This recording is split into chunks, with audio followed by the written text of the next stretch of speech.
بسم اللہ الرحمن الرحیم۔ السلام علیکم ورحمۃ اللہ وبرکاتہ۔ ناظرین، آج کی اس ویڈیو میں ایسی پیاری دعا بیان کرنے والا ہوں، اگر کوئی شخص اس دعا کو پڑھتا ہے تو اللہ تعالیٰ اس کو 6 قسم کے فائدے عطا فرماتا ہے۔ نمبر 1، یہ دعا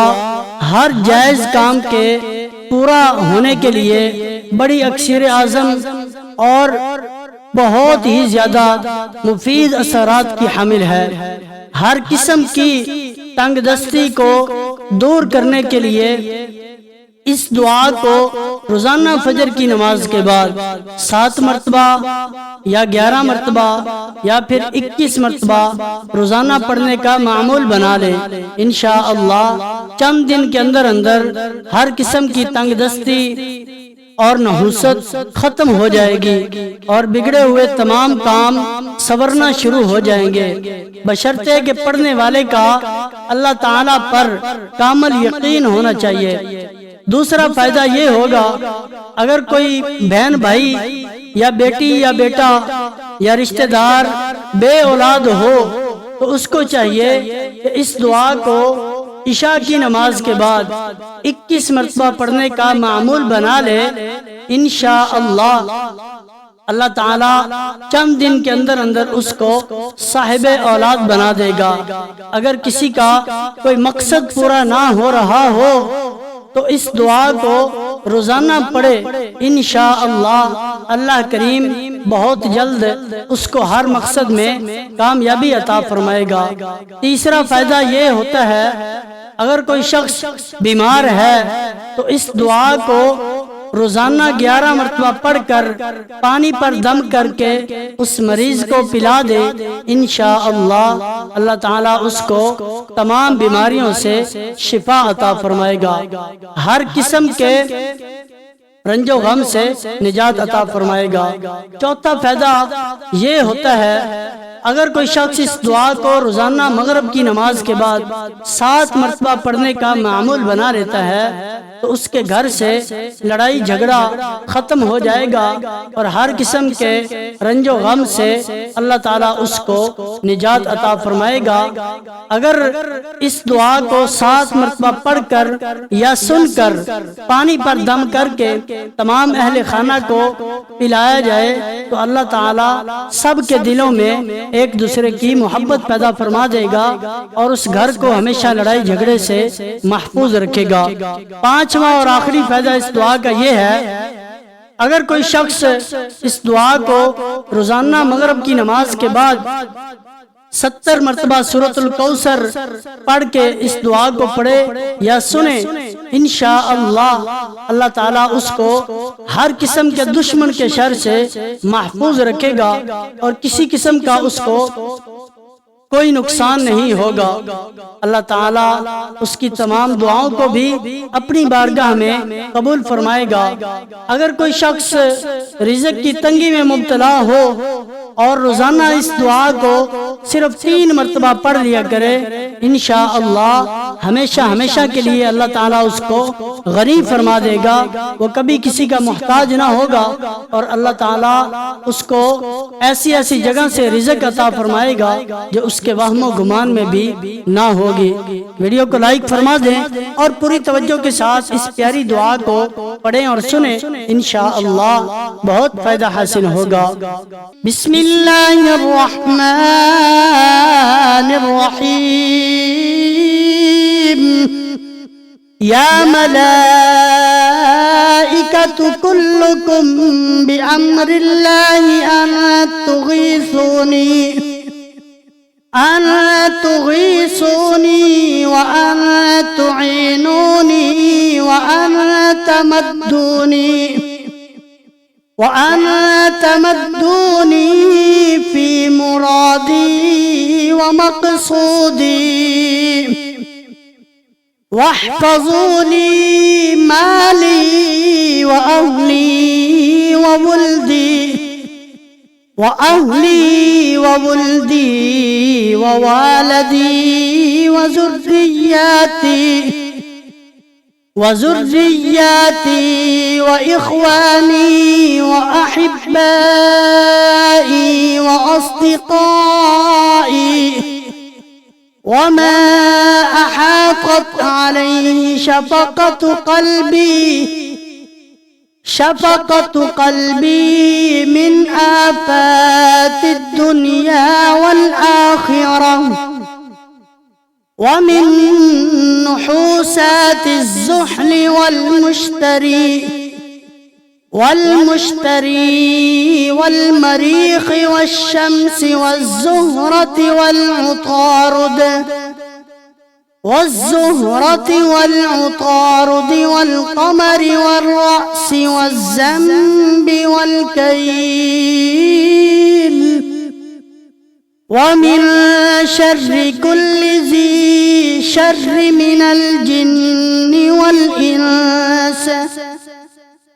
من الجن والإنس والشياطين وساحر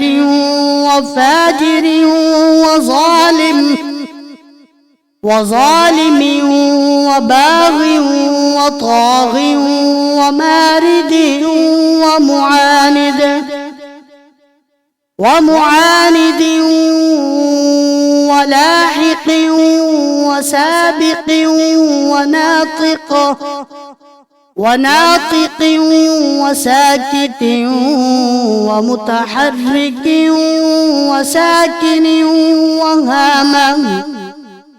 وساكن وهامة ولامة وذكر وأنثى. ومن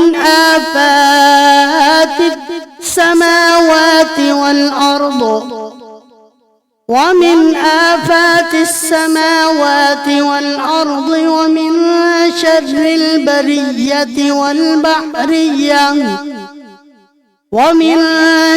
البرية والبحرية أجمعين. واعموا أبصارهم واقبضوا لسانهم وأيديهم وعلمني علما الذي يكون نافعا وصرفا على جميع العلوم،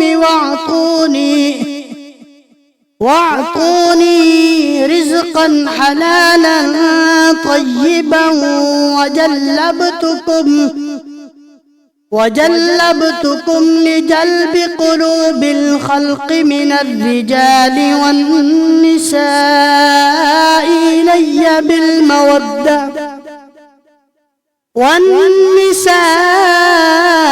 إلي بالمودة والمحبة،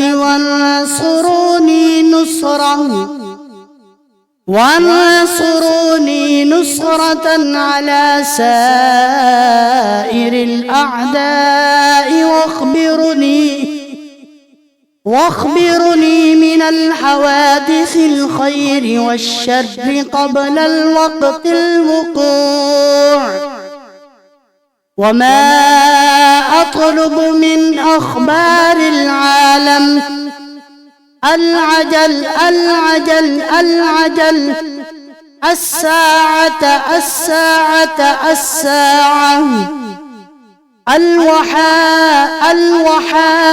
الوحاء بحق سيد الأبرار محمد رسول الله صلى الله عليه وسلم، وآله وأصحابه وولده الشريف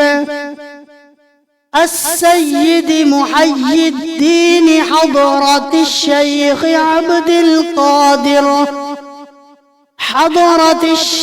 عبد القادر جيلاني رضي الله تعالى عنه، وبحق سليمان بن داود عليهما السلام، برحمتك يا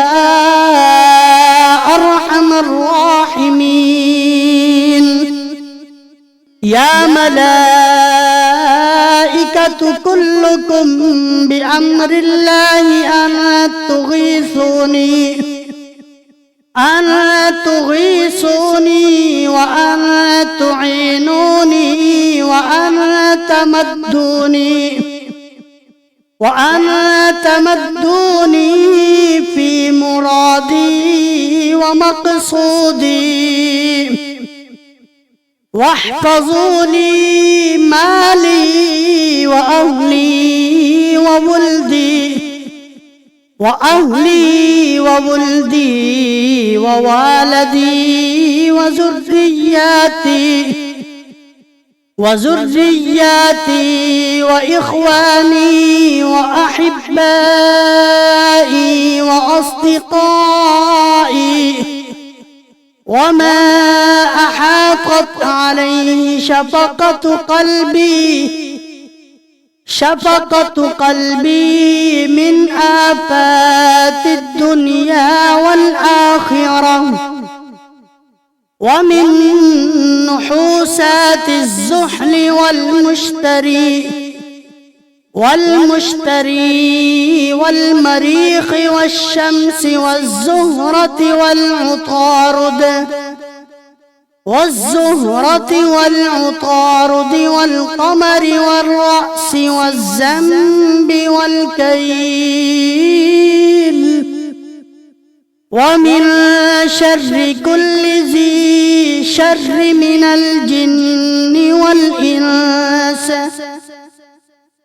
الجن والإنس والشياطين وساحر وفاجر وظالم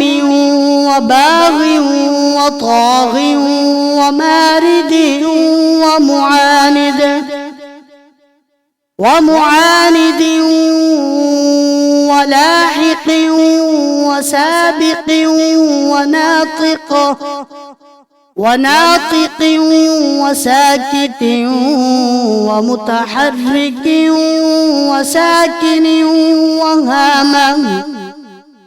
وساكن وهامة ولامة وذكر وأنثى، ومن آفات السماوات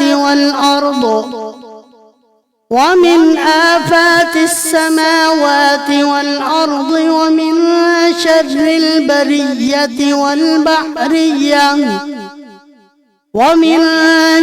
البرية والبحرية أجمعين، واعموا أبصارهم واقبضوا لسانهم وأيديهم وعلمني علما الذي يكون نافعا وصرفا على جميع العلوم، واعطوني رزقا حلالا طيبا وجلبتكم لجلب قلوب الخلق من الرجال والنساء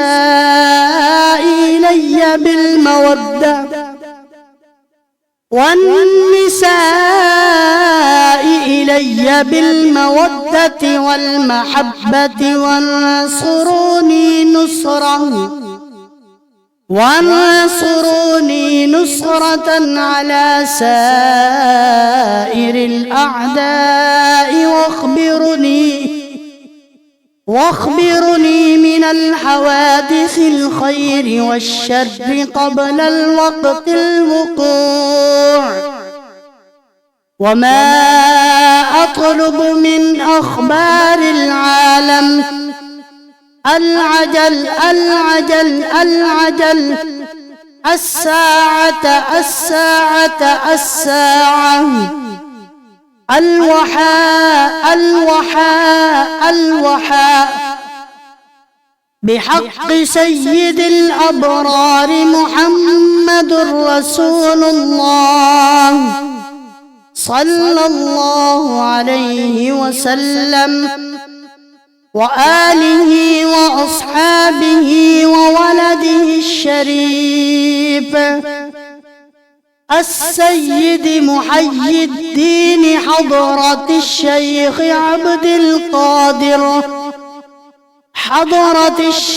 عبد القادر جيلاني رضي الله تعالى عنه، وبحق سليمان بن داود عليهما السلام، برحمتك يا أرحم الراحمين. يا ملائكة كلكم بأمر الله أن تغيثوني وأن تعينوني وأن تمدوني في مرادي ومقصودي، واحفظوا لي مالي وأهلي وولدي ووالدي وذرياتي وإخواني وأحبائي وأصدقائي، وما أحاطت عليه شفقة قلبي من آفات الدنيا والآخرة، ومن نحوسات الزحل والمشتري والمريخ والشمس والزهرة والعطارد والقمر والرأس والذنب والكيل، ومن شر كل ذي شر من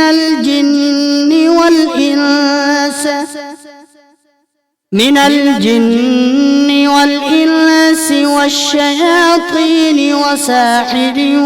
وفاجر وظالم وباغ وطاغ ومارد ومعاند ولاحق وسابق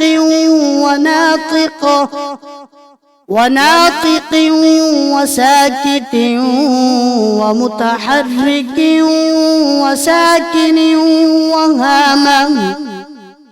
وساكن وهامة ولامة وذكر وأنثى. ومن آفات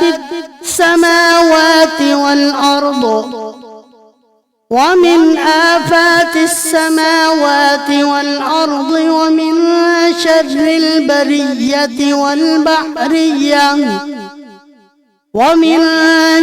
البرية والبحرية أجمعين.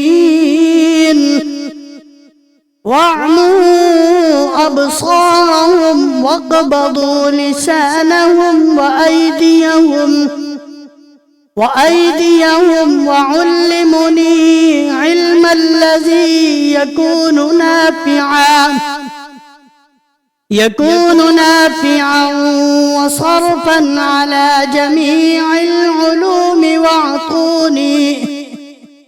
واعطوني رزقا حلالا طيبا، وجلبتكم لجلب قلوب الخلق من الرجال والنساء إلي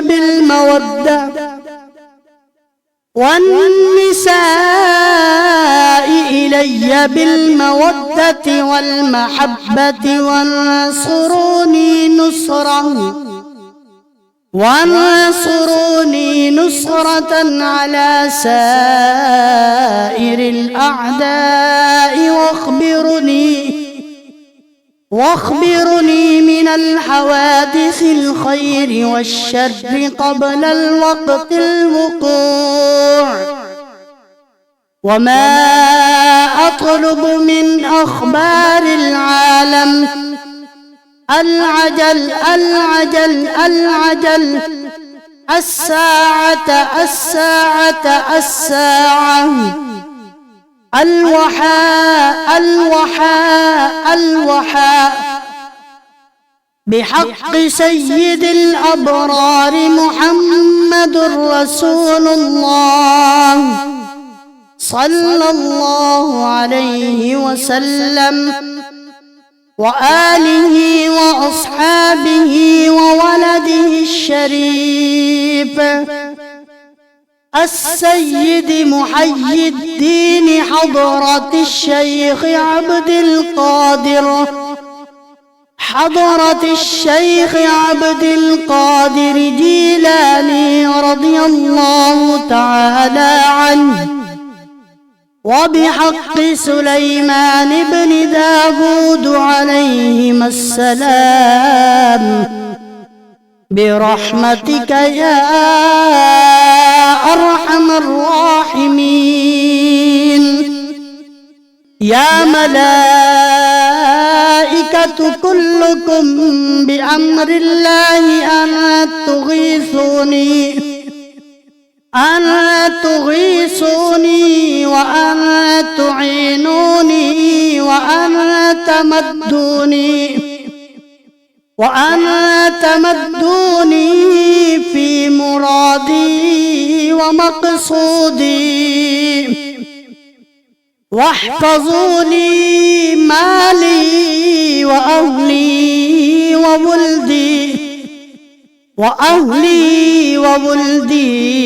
ووالدي وذرياتي وإخواني وأحبائي وأصدقائي، وما أحاطت عليه شفقة قلبي من آفات الدنيا والآخرة، ومن نحوسات الزحل والمشتري والمريخ والشمس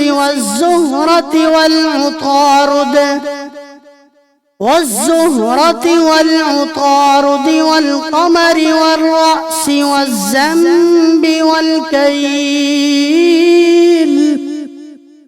ومن شر كل ذي شر من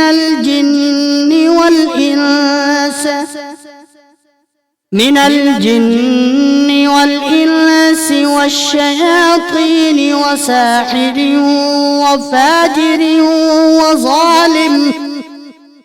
وظالم وباغ وطاغ ومارد ومعاند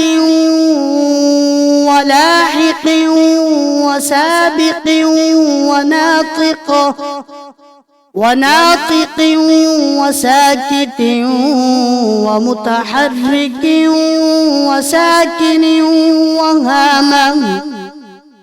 وساكن وهامة ولامة وذكر وأنثى،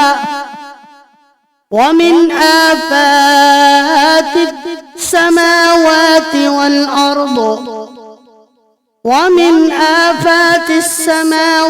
والأرض، ومن شر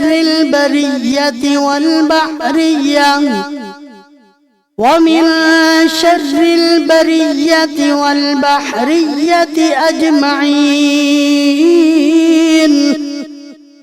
واعموا أبصارهم واقبضوا لسانهم وأيديهم وعلمني علم الذي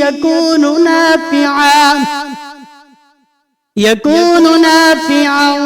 وصرفا على جميع العلوم، واعطوني واعطوني رزقا حلالا طيبا وجلبتكم لجلب قلوب الخلق من الرجال والنساء إلي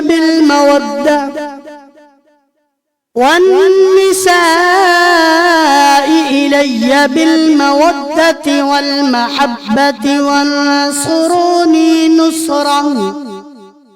وانصروني نصرة على سائر الأعداء واخبرني من الحوادث الخير والشر قبل الوقت الوقوع. وما أطلب من أخبار العالم العجل العجل العجل، الساعة الساعة الساعة، الوحاء الوحاء الوحاء، بحق سيد الأبرار محمد رسول الله صلى الله عليه وسلم، وآله وأصحابه وولده الشريف السيد محي الدين حضرة الشيخ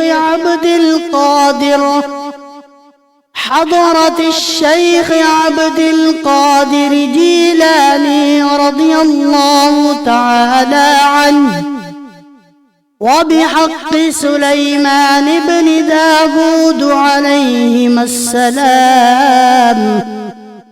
برحمتك يا أرحم الراحمين. آمنت بالله، صدق الله مولانا العظيم.